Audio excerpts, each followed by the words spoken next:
This is quite personal. Opo. Wala ka asawa? Wala po. Boyfriend? Wala po. Sigurado? Sigurado po. Wala ka live-in partner? Wala po. Yung live-in partner mo, nagmamanage ng POG operations mo sa Bomban? Hindi po. Sigurado ka? Sigurado po ako. Wala ka relasyon sa isang public official?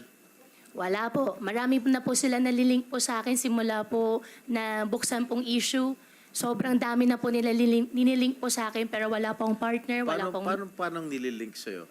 Romantically? Or what not? Yes po, Your Honor. Sino-sino? Huwag na po natin pag-usapan. No, because this is not a laughing matter because I have received a very reliable information that you have a live-in partner that manages the POGO operations in your town. Your Honor, hindi po, wala pong katotohanan po yun.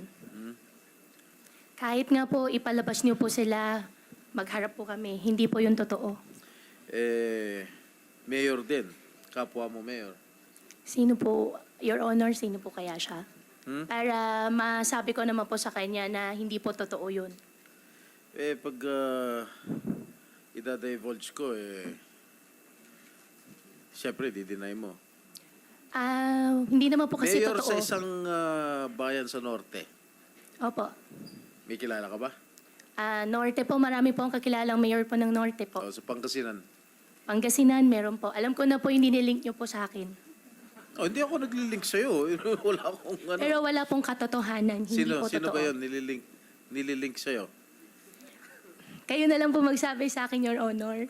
Para sigurado baka mamaya madamay pa po sila kung magme-mention po ako ng pangalan. Magsasalita naman po ako Ikaw ng totoo. nagsasabi, kilala mo na kung sino yung nililink ko sa'yo. Sabihin mo kung sino. Basta, Your Honor, wala pong boyfriend, wala pong partner.